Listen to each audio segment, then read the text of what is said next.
Olá, mais uma vez o canal Que Rola na Geronto, presente com você para tratar assuntos de interesse da gerontologia, do envelhecimento, da longevidade, sempre trazendo em pauta assuntos de interesse dessas áreas do conhecimento tão atuais e tão presentes na nossa sociedade. Hoje nós vamos falar sobre quedas. Não é só sobre quedas, tem muitas coisas sobre quedas, mas nós vamos apresentar a vocês os nossos convidados de hoje. A primeira convidada que eu quero apresentar para vocês é a fisioterapeuta Mônica Perracini. Ela é membro do grupo de pesquisa Preve-Queda Brasil. Daqui a pouco nós vamos perguntar o que é este grupo de pesquisa e vocês vão conhecer. E também o Sérgio Pascoal, que é membro do canal Que Rola na Geronto, mas excepcionalmente hoje ele é nosso convidado, hoje ele é nosso entrevistado. Então, Mônica e Sérgio vão falar sobre este grupo de pesquisa que se chama Preve-Queda Brasil. Você já sabe, o Sérgio é um médico geriatra, Mônica fisioterapeuta, e eles trabalham há um bom tempo já nessa pesquisa. Para começar, eu queria que tanto o Sérgio como a Mônica dessem um oi para quem está nos acompanhando, umas boas-vindas. Por favor, Mônica, você é a primeira, em seguida o Sérgio. Então, olá pessoal, tudo bem? É um prazer estar aqui com vocês, né? Nesse O Que Rola na Geronto, já tão disseminado entre as pessoas que estão aí trabalhando na área de gerontologia. É sempre um prazer estar junto com esse grupo aqui, super competente e tão acolhedor. Obrigada por me convidar. Bom, Sérgio. Então, boa tarde a todos, todas, e é um prazer estar aqui agora para representar o Preve Quedas Brasil. E só para complementar, Marília, na verdade, a gente quer discutir uma carta manifesto, que é uma chamada à ação para implementação de programas de prevenção de quedas no Sistema Único de Saúde. Então, a gente quer ter esse objetivo aqui hoje na discussão aqui desse canal que está bombando no Brasil. Muito obrigado. Isso mesmo, Sérgio. A quedas é a motivação para a gente chegar neste documento manifesto e quais são seus propósitos. Então, para começarmos, e aí eu queria alternar entre Sérgio e Mônica, vocês fiquem bem à vontade na resposta. A primeira pergunta, para localizar quem nos escuta, quem nos vê, ela está organizada da seguinte forma. Vocês fazem parte de um grupo de pesquisa em prevenção de quedas em pessoas idosas e conduziram um ensaio clínico para verificar uma estratégia de prevenção. Então, o que é o Preve Quedas Brasil? Quando foi organizada, qual o objetivo? Enfim, explique para nós o que é o Preve Quedas. Bom, você quer começar, Sérgio? Vai lá. O Sérgio começa, não? Então tá bom. Vamos lá. O Preve Quedas, ele é um grupo de pesquisa multiprofissional, né? Então a gente tem profissionais da saúde de várias áreas, então não só médico, fisioterapeuta, enfermeira, psicólogo, nutricionista, enfim, tem várias áreas profissionais que se reuniram, né, para fazer justamente um ensaio clínico controlado, randomizado. Foi esse o mote inicial do grupo, né?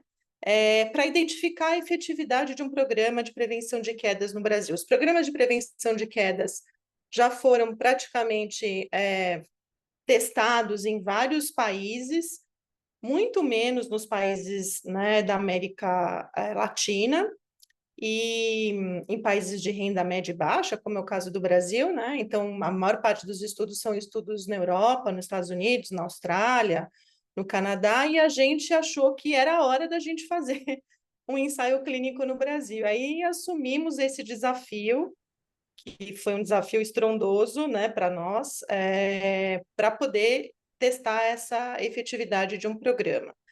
Esse programa ele foi desenhado, né, com muito cuidado por várias pessoas, e ele foi já ancorado num serviço de prevenção de quedas que já existia no Hospital das Clínicas, na Faculdade de Medicina da USP, que o Sérgio liderava esse grupo já há algum tempo. Então, depois que ele pode contar um pouquinho.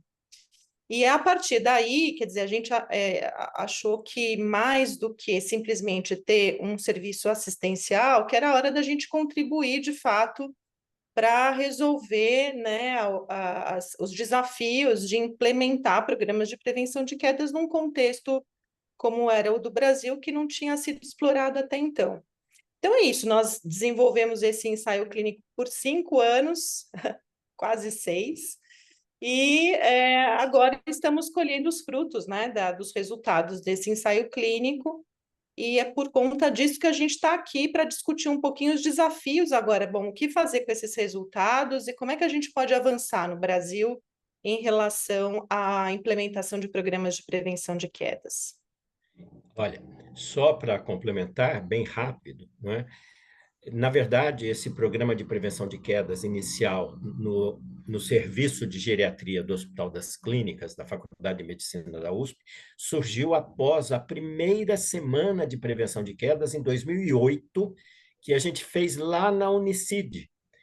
E É aí verdade. o serviço me chamou, falando, por que se é tão importante essa questão de prevenção de quedas, por que a gente não faz um aqui? Então, em 2008, nós começamos lá, mas era uma proposta que a gente não sabia se ela tinha eficácia, efetividade. Então, a partir daí, né, a gente quis provar que aquela proposta que a gente já estava implementando desde 2008 realmente iria funcionar. E foi quando aí entra toda essa história que a Mônica conta, que resolvemos fazer. Então, a melhor forma de provar que o que nós estamos, a estratégia que propomos para prevenir quedas, ela funciona, será um ensaio clínico. Só complementando, Mônica, foi um ensaio clínico randomizado, multicêntrico, em 4 locais aqui da cidade de São Paulo, né? Não só no Hospital das Clínicas, mas no CRI Norte, no IPGG e no Serviço de Geriatria do Hospital do Servidor Público Estadual. Esses 4 locais arregimentaram e, no fim, a gente acompanhou 612 idosos, por isso que demorou tanto. Cada um deles foram acompanhados por 1 ano, com 4 avaliações. Só para complementar, Mônica. Ô, Sérgio e Mônica, só uma dúvida, ele se chama Preve Quedas Brasil. Vocês acabaram de nos dizer que ele foi feito em 4 lugares da cidade de São Paulo. Eu queria entender se essa aplicação na cidade de São Paulo repercute no Brasil ou é o único que nós temos que faz o estudo e o ensaio do jeito que vocês conduziram. Bom, Marília, se a gente levar ao pé da letra, é óbvio que a gente vai entender que talvez a gente tenha diferenças regionais aí importantes, né? Porque os fatores de risco para quedas, eles têm características não só biológicas, né? Mas comportamentais, ambientais, enfim. E, obviamente, que talvez em outras regiões isso possa ser um pouco diferente. Mas eu acredito que o ensaio clínico, do jeito que ele foi pensado e arquitetado, o ensaio clínico é quando a gente compara, né, um grupo que recebeu uma intervenção que a gente quer, na verdade, avaliar a sua efetividade, comparado com alguma coisa. No nosso caso, a gente comparou com o que a gente chamou de cuidado mínimo usual, que foi essas pessoas receberam uma avaliação dos fatores de risco para cair, a gente providenciou uma carta, né, que continha esses fatores de risco para ser encaminhada para o seu médico, para o médico que acompanhava aquele idoso, e a gente também desenvolveu um manual de prevenção de quedas e o idoso saía com esse manual em mãos e com um diário de quedas. Ele era orientado a preencher esse diário semanalmente para que ele pudesse registrar qualquer evento de quedas que ocorresse com ele e descrever um pouquinho esse evento. E o grupo intervenção, que foi o grupo que recebeu, né, a intervenção, ele vinha uma vez por semana nos diversos locais, como o Sérgio bem explicou, e passava por algumas intervenções. Entre elas, eles eram, na verdade, também avaliados, também recebiam a cartilha, também recebiam o diário de quedas, mas tinham, então, um grupo de exercícios que durava aí 1h30, mais ou menos, e um grupo educativo que, na verdade, discutiu de forma com um facilitador, né, que podia ser qualquer membro da equipe multi-treinada, né, obviamente, para discutir as situações que levaram aqueles idosos a cair, quais eram as experiências pessoais que eles tinham, quais eram as crenças, o que eles acreditavam que tinham levado àquela queda, como é que eles podiam, na verdade, prevenir esses eventos, discutir um pouquinho a questão comportamental, e foram 12 encontros, então essas pessoas passaram por 12 encontros consecutivos com essa equipe toda, tinham também avaliações médicas a cada então, eles já foram acompanhados por 12 semanas, né? Então, eles tiveram 3 avaliações médicas nesse período. E aí a gente comparou, né, a incidência de quedas nesse grupo, que foi tratado por essa equipe multiprofissional, com essas características, com o grupo que recebeu esse cuidado mínimo usual, né, que a gente chamou. Então, essas são as características de um ensaio clínico, né?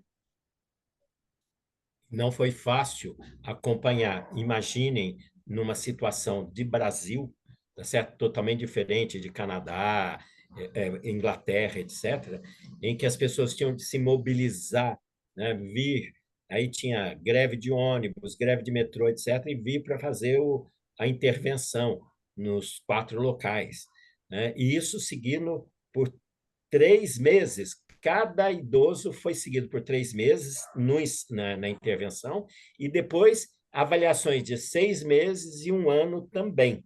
E os que não eram grupo controle, eles não vieram, eles só recebiam as orientações de como prevenir e a cartinha para levar para o seu médico. Foi um trabalho insano, vamos dizer assim, mas conseguimos. E acho que o importante, né, Marília, é dizer assim, as pessoas eram sorteadas, elas podiam tanto cair num grupo quanto cair no outro.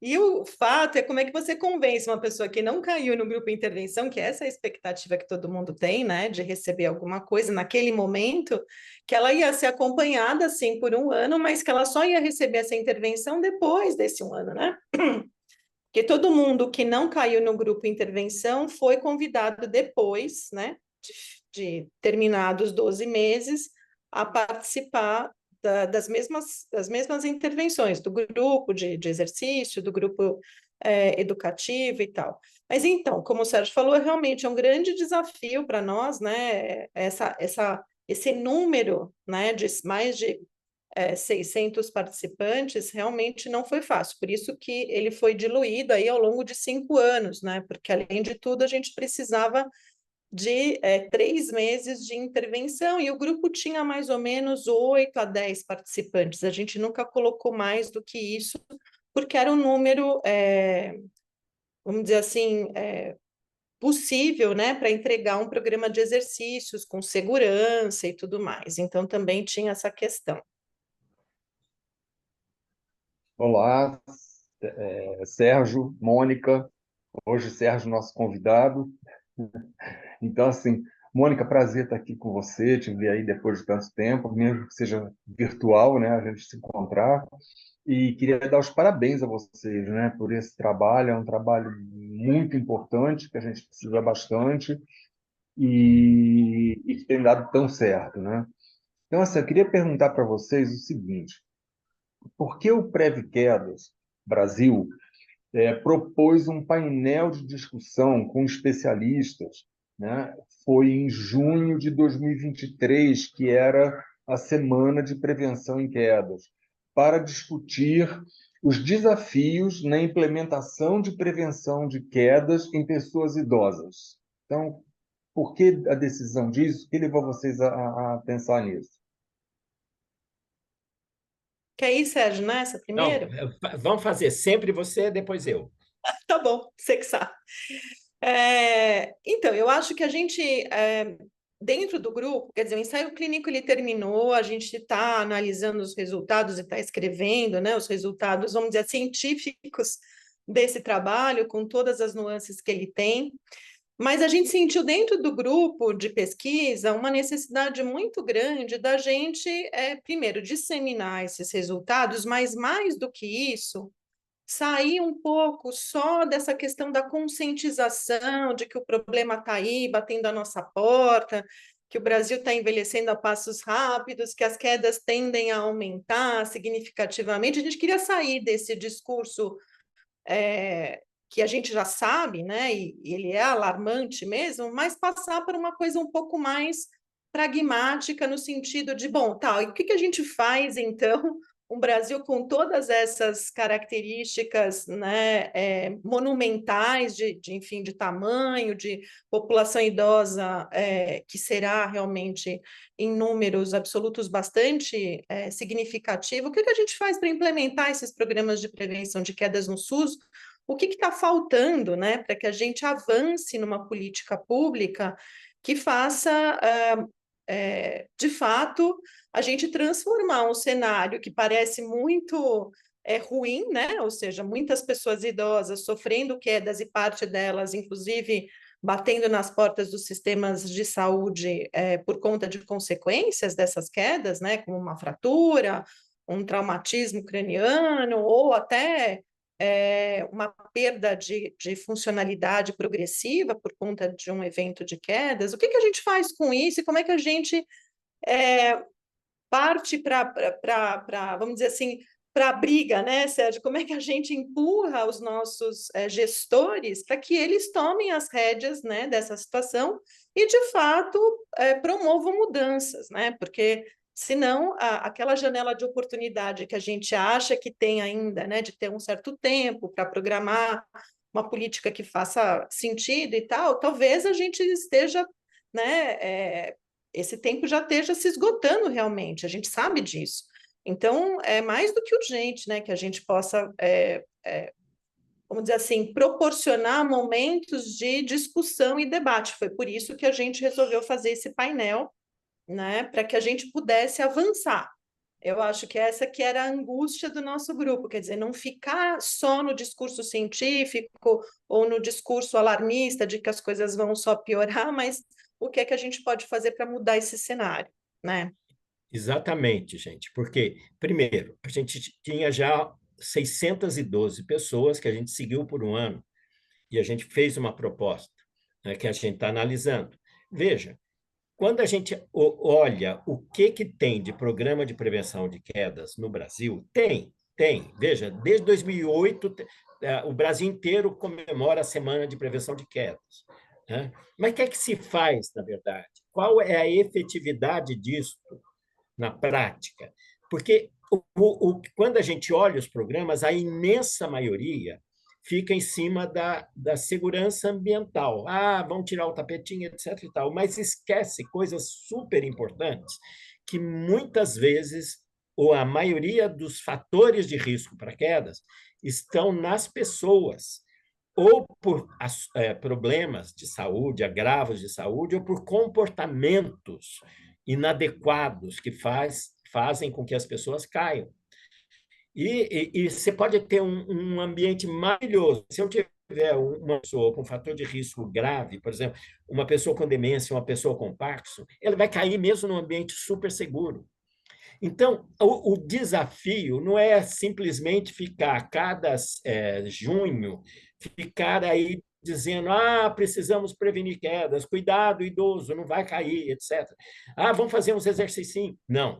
Que exercício que vale a pena e como nós vamos avaliar todos os fatores de risco nas pessoas idosas, que não é o ambiente único exclusivo. Tem outros fatores importantíssimos que não são avaliados. Então, isso é um desafio. Nós temos aí uma proposta de intervenção que é multidimensional, multifatorial, mas ela precisa ser implementada. E não é só ir na televisão e no jornal dizer, olha, mudem a escada, ponham corrimão. Não é só isso. Eu tenho de ter profissionais que saibam avaliar o idoso que cai e o idoso que tem chance de cair. Para isso, eu preciso, é um desafio enorme e que o SUS vai ter de incorporar isso. A estratégia saúde da família vai ter de incorporar isso. Porque se o sistema de saúde não incorporar estratégias que sejam efetivas, nós teremos um custo. A Mônica falou, a coisa está piorando. Sim, o envelhecimento está cada vez maior. E quanto maior a idade, mais chance da pessoa cair. 30% dos idosos caem pelo menos uma vez, né, em 12 meses. Se é 80 anos ou mais, é 50% desses idosos mais longevos, os da quarta idade, caem pelo menos uma vez por ano. E as consequências de uma queda são terríveis. E nós temos de prevenir isso, tem custo para o sistema se a pessoa cai.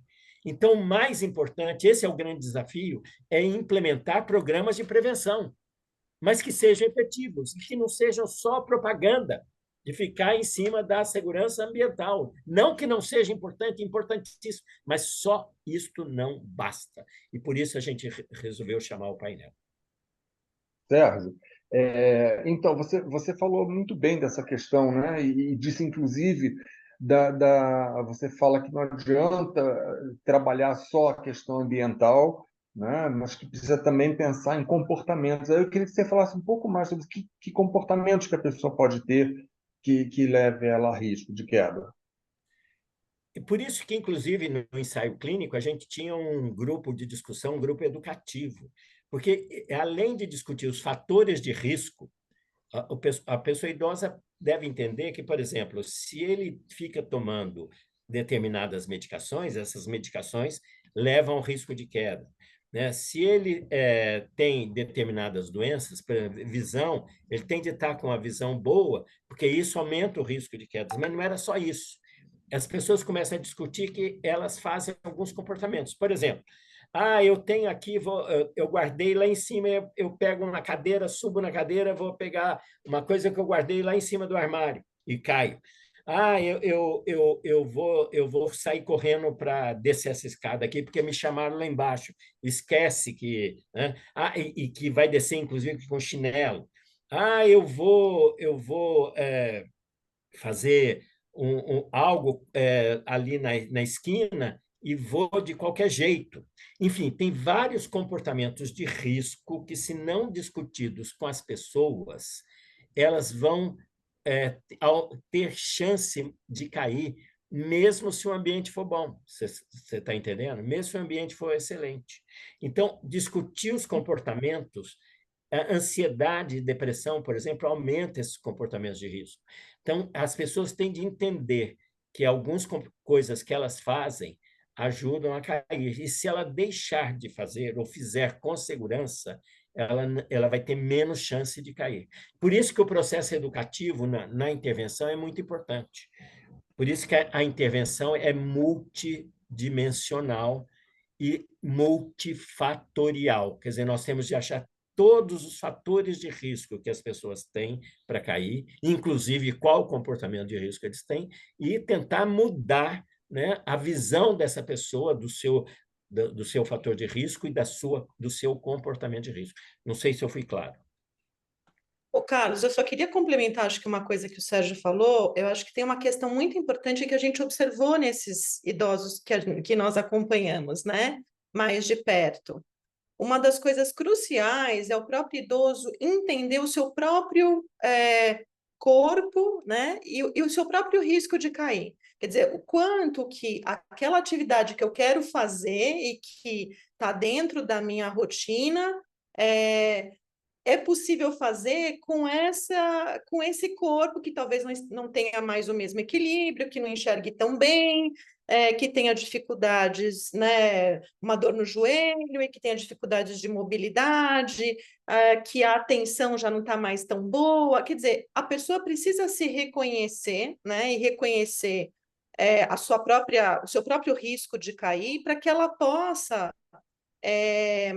nesse dia a dia dela, saber exatamente como e quando ela pode realizar determinadas atividades e que ela pode fazer para fazer com mais segurança, né? Então, a gente tinha, por exemplo, pessoas muito velhas, né, muito idosas no nosso grupo, com mais de 80 anos, que usavam dispositivo de auxílio à marcha e tal, mas a gente tinha idosas mais jovens que iam, né, que andavam super rápido, que eram muito ágeis, né, mas que também estavam caindo, né, por várias questões. Então, eu acho que esse autorreconhecimento da sua percepção do risco de cair, inclusive, está dentro do último guideline de prevenção de quedas, que é uma força-tarefa mundial. É a primeira vez que num guideline foi reconhecido que essa percepção, né, do idoso sobre o seu próprio risco de cair é fundamental em qualquer intervenção de prevenção de quedas, né?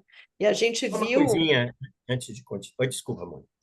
Não, ia só complementar que a gente percebia isso nas discussões do grupo, né, Sérgio, quando a gente participava nesse grupo educativo e escutava um pouco esses idosos contando como caíram, por que caíram, e assim, eles mesmos reconhecem muitas vezes, poxa, eu fiz isso, mas olha, hoje eu já não teria feito dessa forma, porque eu podia ter prestado mais atenção, porque eu poderia ter feito mais devagar, porque né, não tem sentido fazer dessa forma. Então, assim, eu acho que essa questão da educação, né, para esse corpo que está envelhecendo, ele é fundamental para durante a velhice, né, as pessoas poderem ir se ajustando, né, a novas realidades, e a prevenção de quedas é uma delas. Acho que é uma realidade concreta que todo idoso sabe que é realmente um risco.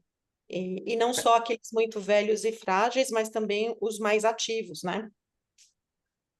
Só lembrando, Mônica, só um minutinho antes de um comportamento de começar. risco muito importante que a Mônica falou, que eu não lembrei, o óculos, viu? Usar É, óculos, ou não usar óculos, ou usar óculos totalmente descompensado. Mônica, então, eu só queria complementar isso que você falou, né, e dizer da importância, então, da gente ter uma equipe multidisciplinar, né, de você ter vários profissionais. Aí eu vou puxar até um pouco do meu lado, né, você ter um psicólogo, por exemplo, na equipe, que vai ajudar muito essa pessoa, porque assim, ela olhar para o limite que ela tem, né, daquilo que ela fazia, que ela já não é mais tão adequado fazer, isso significa uma perda, né, para essa pessoa. Pode significar uma perda, às vezes, grande, né? E vi esse sentimento, né, de que eu não sirvo mais para nada, eu agora estou velho, enfim, essas coisas que acabam vindo, né, com o avanço da idade. Então, assim, esse autorreconhecimento, né, para poder estabelecer melhor os seus limites, né, uma equipe multidisciplinar, eu acho que ajuda bastante a isso, né? E a gente não pensar só nas questões físicas, né? Sim.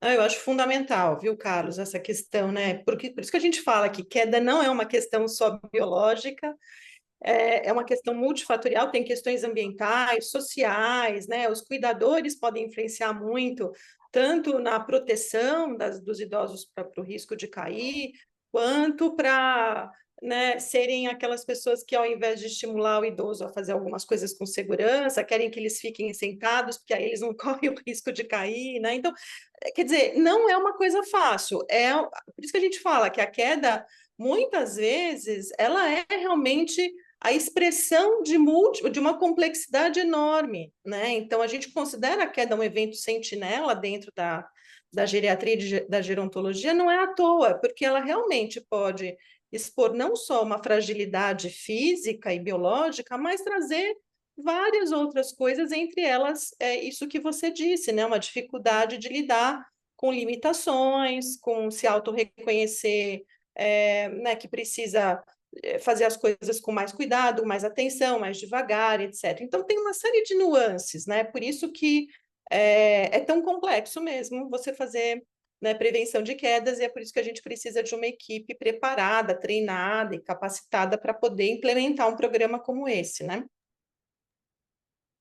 Bom, Mônica, é um prazer te ver, né? Depois de tanto tempo, é um prazer enorme ter você aqui, como já corroboro com o que o Carlos falou, e é uma honra ter o Sérgio, que está sempre com a gente, hoje aqui como entrevistado, dentro desse trabalho que vocês desenvolveram juntos, tão importantes.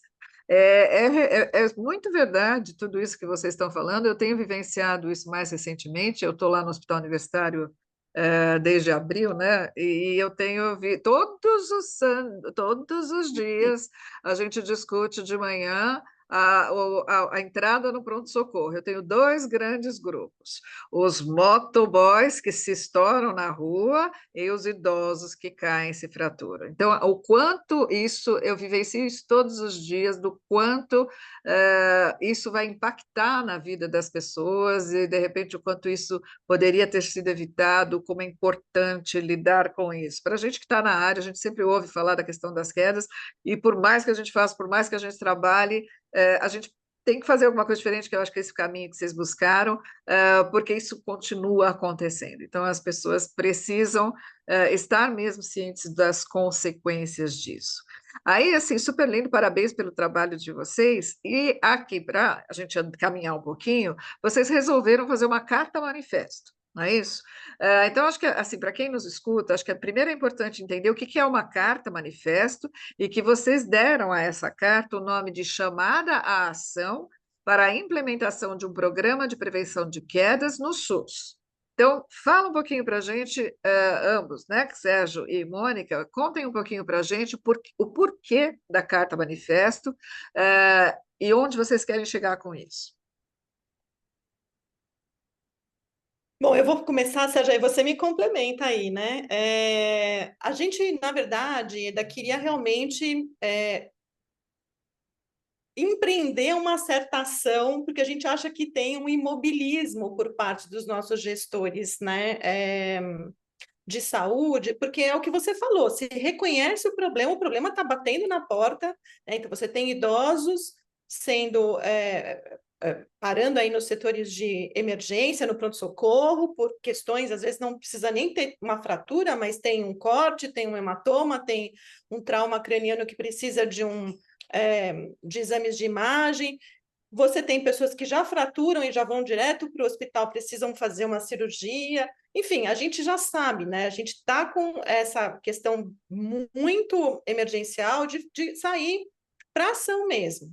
Mas a gente vê um certo imobilismo, porque o idoso não está na agenda, né, dos gestores, dos políticos e nem da gestão na área da saúde. A gente vê que esse é um problema que só vai aumentar, e a gente queria realmente fazer alguma coisa que pudesse mobilizar as pessoas, né? Então, nós convidamos pessoas ligadas à área de pesquisa, à academia, que tinham programas acontecendo, né? Pesquisa acontecendo em prevenção de quedas, como foi o caso das duas professoras de São Carlos, né? Que é a Karina Gramari Sai e a Juliana Ansai, que tem um programa de prevenção de quedas também lá em São Carlos, estão testando também um programa. A gente convidou o professor Eduardo Ferrioli, da Faculdade de Medicina da USP, a gente convidou as pessoas ligadas mais à área de gestão, a gente convidou a Carla Giacomin, que é uma outra médica geriatra, mas que também tem uma inserção muito grande como gestora, né, na cidade de Belo Horizonte. A gente chamou as pessoas ligadas ao Ministério da Saúde, à Organização Pan-Americana de Saúde e à Prefeitura aqui do município de São Paulo. Então, a gente fez um painel com várias pessoas, vários atores, com diferentes experiências, né, para que a gente pudesse discutir essa questão da implementação, não só do ponto de vista, vamos dizer assim, médico, clínico, etc., mas também como é que a gente articula, né, o SUS para implementar um programa de prevenção de quedas, né? Quais são os desafios? E eu acho que foi a partir desse painel, então, com esse tom, né, de, na verdade, ser um pouco mais incisivo nessa demanda, que foi que a gente organizou. E a gente tinha vários objetivos nesse painel, acho que o Sérgio pode contar um pouco aí quais foram. Foi muito interessante, foi um painel que durou aí mais de 2 horas, né? A gente debateu longamente, as pessoas puderam colocar quais eram os desafios, né? Que é o que está dentro da Carta Manifesto. Então, o resultado do painel, ou seja, todas as considerações que foram feitas por esses participantes foram incorporadas a essa Carta Manifesto, de forma que a gente diz que a gente já sabe quais são os desafios que vamos enfrentar, mas se a gente já reconhece esses desafios, o que a gente precisa fazer é articular uma política que, de fato, faça sentido no SUS, né? Olha, só para complementar, Mônica, nós tínhamos seguido 612 idosos, um ano cada um foi seguido. Então, nós tínhamos uma proposta, nós estamos analisando se essa proposta é eficaz ou não é eficaz. Mas veja, quando a gente olha para o Brasil, você vê que não existe, a Mônica já falou, quero corroborar, não existe ainda um programa assumido no Brasil inteiro que seja um programa que leve a diminuir a chance de cair dessa população que cada vez é maior. Então, a gente pensou num painel com 5 objetivos, tá certo? O primeiro objetivo era discutir estratégias de prevenção de queda eficaz. Então, quais são? Porque o que a gente tem de propor coisas eficazes, né? E também apresentar e avaliar políticas públicas de prevenção de quedas. Então, como a Mônica falou, em São Carlos tem, em algumas regiões tem, né? O próprio Ministério da Saúde já fez algumas propostas, mas a gente, além disso, tinha de avaliar custo e benefício de prevenção de quedas. Será que prevenir quedas não é muito mais barato do que deixar acontecer todas as consequências de uma queda, e inclusive internação, cirurgias, exames caríssimos, etc., fora o custo social e o custo pessoal que uma queda traz, aumenta a dependência, a necessidade de mais cuidado, institucionalização. Então, avaliar custo e benefício é muito mais barato prevenir ou não. Discutir a importância de toda a comunidade se envolver na prevenção de quedas. Então, não só as famílias, os cuidadores, mas também a sociedade inclusive essa sociedade pressionando o poder público para que ele, de fato, implemente um programa eficaz de prevenção de quedas e analisar qual é a tendência de prevenção de quedas num Brasil que é enorme, com imensas diferenças regionais e imensas diferenças, inclusive, em termos de que profissionais nós temos em cada canto desse país. Então, estes foram os objetivos do painel. E, Mônica, Sérgio, diante disso tudo que vocês estão trazendo, né, e da importância de chamar atenção, né, para essa questão da queda, e tudo que vocês estão trazendo dessa amplitude, né, que é a questão da queda, né? O Sérgio agora trouxe até a questão aí financeira, econômica, né, porque assim é um gasto, né, que a saúde tem por conta da queda, né? Então, diante disso tudo, vocês fizeram essa carta manifesto, né? Então, eu queria que vocês agora fizessem para a gente um resumo, né, do que fala essa carta manifesto, né? O que ela reivindica. Conta um pouco para a gente isso. Então, essa carta manifesto, Carlos, a gente acabou organizando ela em 3 grandes níveis, né? Então, a gente organizou aí no nível macro, quais são, então, os desafios de implementação nesse nível, e a gente sabe que tem inúmeros desafios, né? Você precisa lidar com a queda, que é um evento multifatorial, e quando a gente tem um sistema de saúde voltado para o tratamento de doenças específicas, que para nós não vai resolver em nada, né? Então, você tem um sistema de saúde, um sistema social que não se conversam, né? SUS e SUAS, e a gente sabe que a gente tem várias demandas de prevenção de quedas que seriam abordadas dentro desse sistema social mais amplo, porque a gente precisa treinar cuidadores familiares, a gente precisa os cuidadores formais para determinados idosos, a gente precisa de políticas de habitação, a gente precisa de políticas que garantam, por exemplo,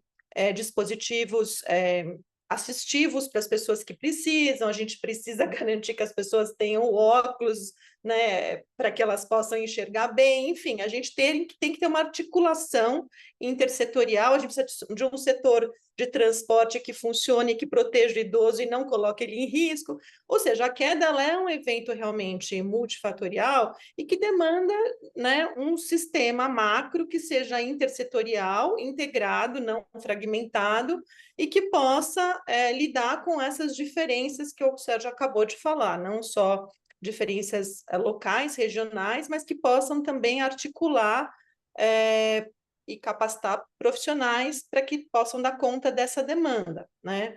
A gente tem muitos programas de prevenção de quedas hoje rodando no Brasil, mas que são pessoa dependente. Você tem aquele líder, aquele gestor ou aquele profissional de saúde que é o cara que implanta. Só que se ele sai ou se acontece alguma coisa, não tem mais nada para colocar no lugar. Então, a gente sabe que a gente precisa articular melhor e que a gente precisa ter um sistema de informação que se converse, né? Porque daí a gente, independente de onde o idoso vai ser atendido, você já tem um certo histórico. Então, a que a Ieda falou, ela recebe o idoso que caiu lá na rua, fraturou e vai parar no hospital. Mas ninguém sabe nada desse idoso, porque essa informação está completamente desarticulada, né? E aí isso faz muita diferença no cuidado que vai ser oferecido. Então, a gente sabe que no nível macro a gente tem uma série de desafios a serem cumpridos, mas dentro da carta a gente não só abordou esse nível, mas abordou um nível que a gente chamou de meso, que é aquele da organização dos serviços, propriamente dito, e a gente tem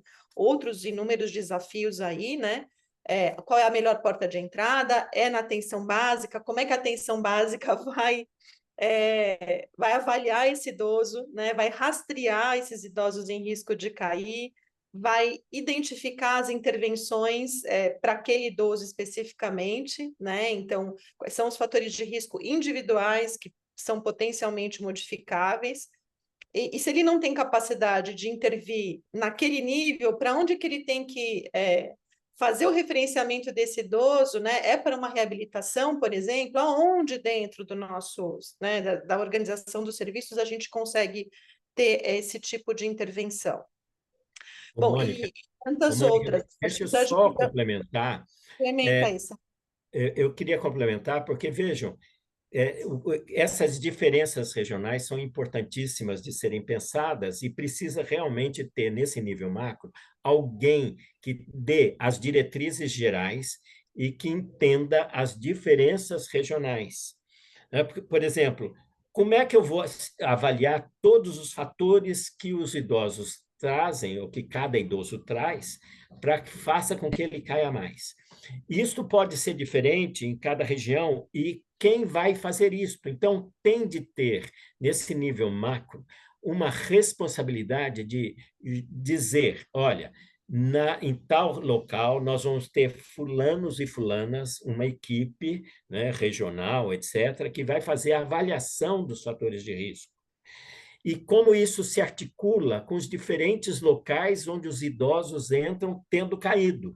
Então, ele caiu em casa, foi para um pronto-socorro, ou ele caiu e aí a família levou, depois da queda, no médico, por exemplo, da unidade básica de saúde, ou foi a estratégia de saúde da família que descobriu que ele caiu, né? Como que isto se articula em cada região e como vai fazer aquele idoso que caiu para que ele seja avaliado e qual a proposta de intervenção para ele, nos fatores de risco encontrados. E mais, o que fazer para aquela população que ainda não caiu, mas que tem risco de cair? Qualquer idoso hoje tem risco de cair. Se eu não cair hoje, daqui a 3 anos eu posso cair, né? Cada ano é 30%. Né? Em 3 anos, pelo menos, eu vou cair uma vez, pelo menos. Né? Então, como é que nós vamos fazer com aquela população mais saudável e que ainda não caiu? E isto tem de ser muito bem articulado no nível macro. Os gestores têm de entender isto, e isto tem de estar muito bem. Qual a porta de entrada? A Mônica já falou. Então, construir toda uma rede de atenção ao idoso para a prevenção de quedas, isso tem que ser construída desde, né, a atenção básica e passando, organizando reabilitação, atendimento de emergência, acompanhamento, e como que eu vou fazer para que ele não caia mais, e como eu vou tratar os fatores de risco encontrados. Isso tudo tem que ser muito bem organizado no nível central e depois isso descer para os níveis regionais. E compor com todos os setores importantes, inclusive com os SUAS. fundamental, porque nós vamos precisar de cuidador e família. Onde não Perfeito. tem família. Mônica, Desculpa, mais alguma Mônica. complementação? Não, eu acho que era isso também. Obviamente que a gente fala muito hoje em dia, né, no cuidado centrado na pessoa, né? Então, esse guideline de prevenção de quedas, ele traz também isso. Quer dizer, não adianta você falar de uma prevenção de quedas e pôr um protocolo que vai servir para todo mundo, né?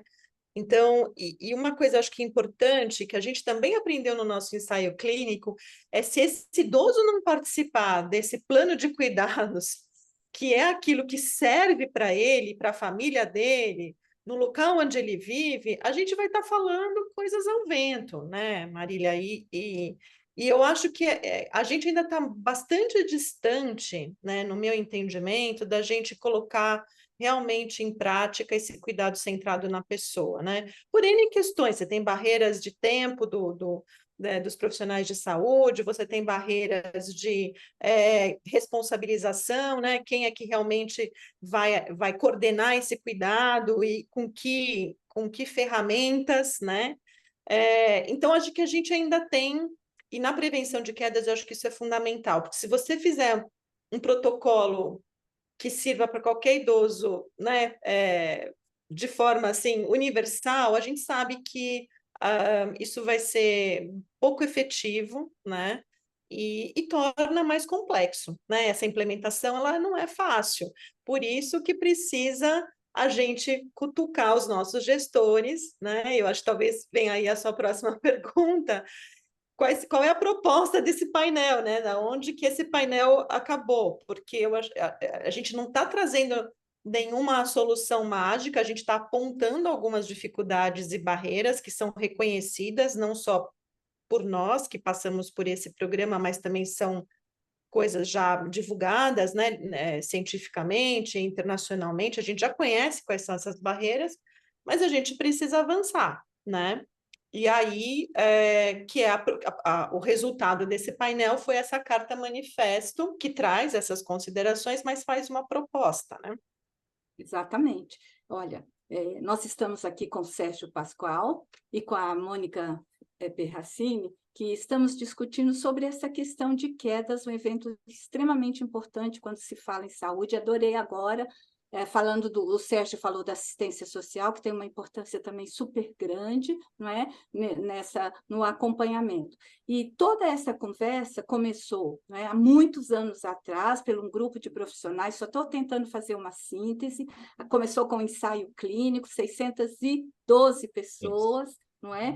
Depois passou para um estágio seguinte, que é um painel de discussão, que resultou uma carta manifesto. E eu acho que agora nós estamos neste momento para onde vamos, não é? Que é fundamental.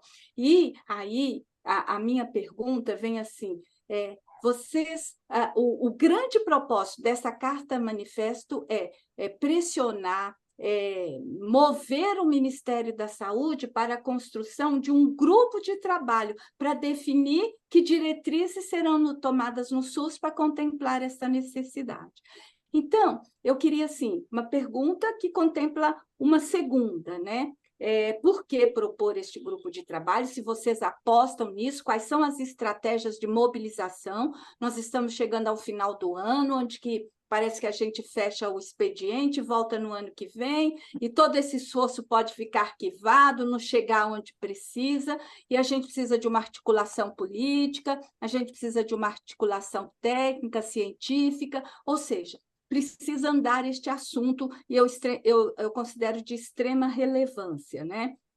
E aí, certamente que as pessoas que estão nos ouvindo gostariam de saber que carta manifesta é essa. Pergunta onde podem as pessoas que se interessarem entrar nesta carta, se ela já é de domínio público, se eu, como, por exemplo, presidente do OLE, Observatório da Longevidade Humana e Envelhecimento, posso assinar essa carta apoiando. Como é que vocês se organizaram para que isso ande, que dê resultado? É a pergunta final da nossa conversa aqui hoje. Quer ir lá primeiro, Sérgio? Vai lá você primeiro agora. Sim. Então, Marília, a gente, nessa carta manifesto, a gente quer chamar a atenção exatamente aqueles 3 níveis de Uhum. necessidade de organização da prevenção que a Mônica colocou. O nível macro, o nível médio, meso, e o nível individual, né? Mas, para isso, precisamos que se organize no SUS essa prevenção. Quer dizer, nós temos de fazer com que o programa de prevenção seja nacional. O problema maior o custo vai ser para o próprio SUS, à medida que o número de quedas for aumentando, com as consequências seríssimas. Então, nós precisamos que alguém assuma uma política de prevenção de quedas efetiva e eficaz. E que a gente imagina, com a capilaridade que tem o SUS, que seja o SUS. Então, a gente quer fazer um grupo de trabalho, assim como hoje tem o grupo de trabalho que está discutindo as políticas de cuidado, né? E tenha um grupo de trabalho para discutir a implementação de programas eficazes de prevenção de quedas em pessoas idosas no Brasil inteiro, na capilaridade, por exemplo, do SUS, mas com uma articulação intersetorial, que é fundamental. Mônica. Eu acho que a gente pensou o seguinte, Marília, a gente está aqui com vocês hoje, eu acho que esse vai ser um grande canal de disseminação dessa carta. Obviamente, a gente ainda vai ter outras estratégias de disseminação, porque nós precisamos chegar a várias pessoas, então essa carta também vai ser lida e a gente vai deixar registrado isso, então as pessoas vão ter acesso a essa leitura da carta.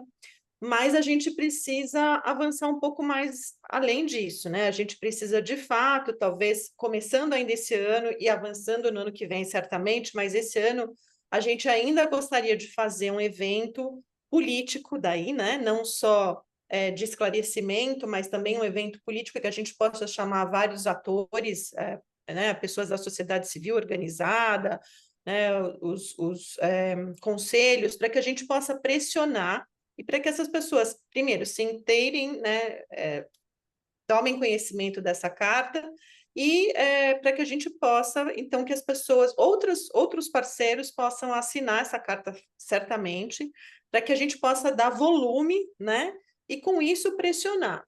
Porque nós tentamos, né, Sérgio, eu acho que sensibilizar o Ministério da Saúde, mas o Ministério da Saúde, quando nós começamos a fazer esse painel, estava numa fase de transição, ainda a gente não tinha a pessoa, né, que vai liderar as políticas do Ministério na área de saúde do idoso, estava tudo ainda muito nebuloso. Eu acho que agora, talvez as coisas estejam um pouco mais avançadas e maduras, então agora chegou a hora da gente dizer, olha, não dá mais para a gente esperar. É óbvio que articular tudo isso depende de uma boa articulação de saúde integral à pessoa idosa. A gente não está dizendo que a queda é mais importante que qualquer outra coisa, mas a gente está dizendo que se não houver alguma coisa específica para a prevenção de quedas, a gente não vai conseguir, né, mitigar os efeitos que a gente já conversou aqui hoje, né, que são bastante desastrosos em todos os níveis, né? Então, a gente vai, sim, ainda esse ano, fazer esse evento mais político e mais amplo, né? Sair um pouco só da esfera do painel, mas tentar chegar a outros atores aí. E, obviamente, é o que você falou, talvez esse ano a gente dê o pontapé inicial, né, para isso e avance para o começo do ano que vem, para ter outras pessoas se chegando aí nessa carta, tomando conhecimento dela, e a gente conseguir disseminar em vários outros locais. O Ministério da Saúde é um local importantíssimo, a gente gostaria muito, né, que isso chegasse lá no Ministério e que as pessoas pudessem, de fato, pensar, né, para os próximos anos alguma coisa nesse sentido, que é o que a gente comentou, a gente acho que um grupo de trabalho interdisciplinar, com vários atores, inclusive com a participação da sociedade civil organizada, dos próprios idosos e tal, seria fundamental para a gente chegar, né, em ações estratégicas que possam fazer a diferença na área de prevenção de quedas, né? Perfeito. Olha, Está aqui. O canal se sente muito honrado de participar deste movimento, de colaborar com isso, e creio, não é, Mônica, Sérgio, agora representando o Prev Quedas Brasil, de colaborar com isso e que esse assunto ande e chegue e que tenha efetivamente ações compatíveis com a necessidade e urgência. Então, isso que o canal, eu, Carlos e Ieda, né, e Sérgio também nesse duplo papel, nos colocamos à disposição. E, infelizmente, né, nosso tempo já encerrou, e a minha palavra agora é de agradecer à Mônica, ao Sérgio, não é, por participarem dessa conversa, desse assunto muito, muito, muito importante, e nós pedimos àqueles que nos acompanham para divulgar. E aí, Mônica, talvez a gente criar um link para as pessoas acessarem o conteúdo da carta, eu acho que é extremamente importante para que tenham esta ideia do que vocês avançaram e propõem. É um assunto que nós, profissionais da gerontologia, estamos juntos e vamos trabalhar por isso. Sérgio, você pediu a Lilian, só palavra? uma proposta para o canal, da gente fazer como fizemos para a Carta do Tá, Cuidado. tá Fazer bom. uma gravação com a carta e alguém lendo a carta, eu posso ler a carta, né? Perfeito. E a gente lançar no canal. Tudo Já bem? está lançado. Você já vai saber dessa carta. Nós temos a carta lida. Mônica, Sérgio resumiram muito bem o conteúdo e nós vamos parar por aqui. A Ieda, Carlos, não é, que estão conosco aqui. É uma oportunidade de estarmos todos juntos novamente, né? Que nos últimos episódios cada um teve um compromisso. E Ieda está se recuperando de cirurgia. E então, queridos, queridas, muito obrigada por acompanhar o canal que rola na Geronto e aguarde o nosso próximo episódio. Um abraço, até a próxima. E, Mônica, prazer te ver. Muita vida boa aí nessa sua cidade, Monte Alegre do Sul. Vamos aparecer por aí. Abraços. Tchau, tchau. Um abraço, Mônica. Obrigado.